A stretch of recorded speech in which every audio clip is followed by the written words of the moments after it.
दुनिया भर में कई ऐसे लोग हैं जो यह दावा कर चुके हैं कि वो समय की यात्रा करके आए हैं, लेकिन अभी तक विज्ञान के पास भी ऐसा कोई तर्क नहीं है जो इंसानों को किसी दूसरे युग या काल में एक ही समय में ले जाए।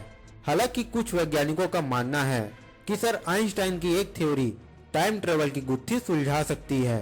1915 में अल्बर्ट आइंस्टाइन ने एक थ्योरी दी थी जिसका नाम थ्योरी ऑफ रिलेटिविटी था। इस थ्योरी में समय और गति के बीच के संबंध को समझाया गया था।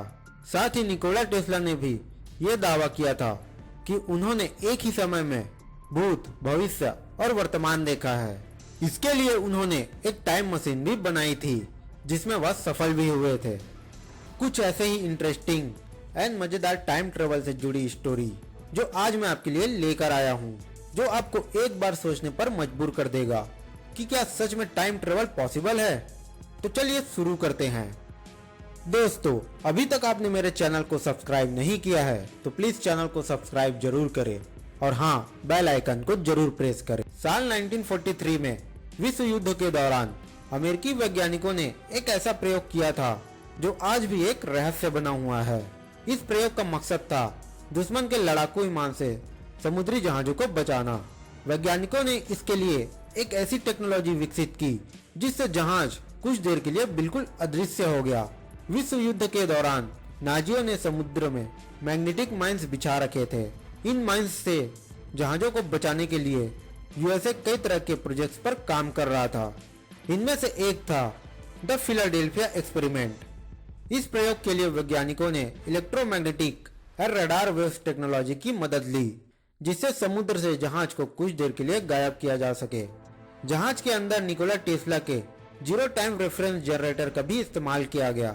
एक्सपर्ट्स का मानना है कि यह टेक्नोलॉजी धरती के मैग्नेटिक फील्ड को लॉक कर देती है, जिसकी वजह से किसी भी ट्रैकिंग डिवाइस से इसे ढूंढ पाना मुश्किल था। इससे पहले यह प्रयोग निकोला टेस्ला ने एक छोटे जहाज पर भी किया था, जिसमें उन्हें सक्सेस भी मिली। लेकिन जब इस प्रयोग को एक बड़े लड़ाकू जहाज पर आजमाने की बारी आई तो वह पीछे हट गए।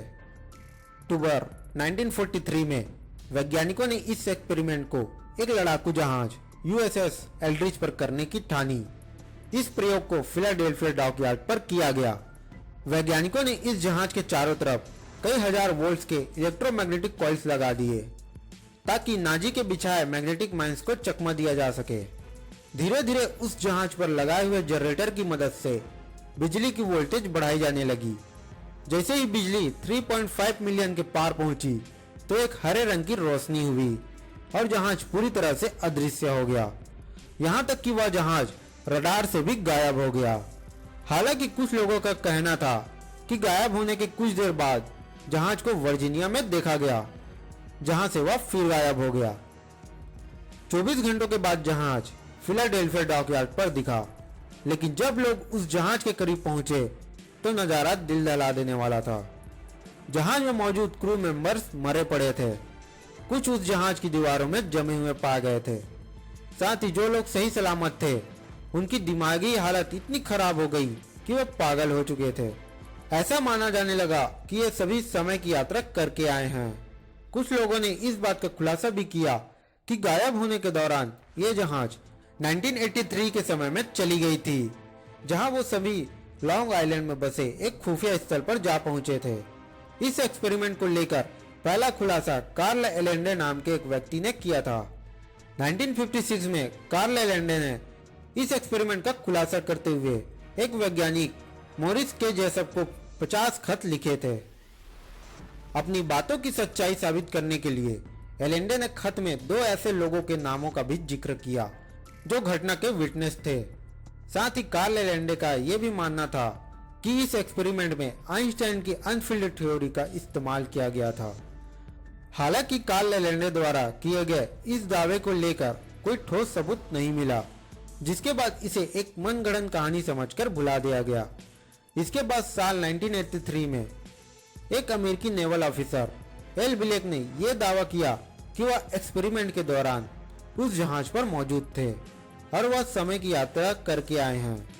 उनका दावा था कि वो अमेरिकी वैज्ञानिकों द्वारा किए जा रहे टाइम ट्रेवल से जुड़े कई प्रोजेक्ट्स में भी काम कर चुके हैं। जनवरी 1988 में जब फिलाडेल्फिया एक्सपेरिमेंट नाम की एक मूवी बनी तो उनकी याददाश्त वापस आने लगी।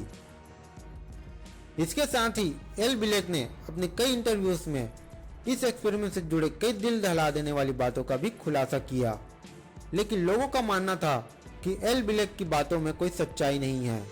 उन्हें एक पागल सनकी समझा जाने लगा। 2011 में उनकी मौत हो गई। फिलाडेल्फिया एक्सपेरिमेंट को लेकर अब तक कोई ठोस सबूत नहीं मिले हैं। नेवल ऑफिसर एल बिलेक द्वारा किए गए दावों के बाद इसको लेकर जांच भी करवाई गई, लेकिन इस एक्सपेरिमेंट से जुड़े कोई भी दस्तावेज या सबूत नहीं मिले। साथ ही अमेरिकी नेवी ने यह दावा भी किया कि इस तरह का कोई प्रयोग कभी किया ही नहीं गया है।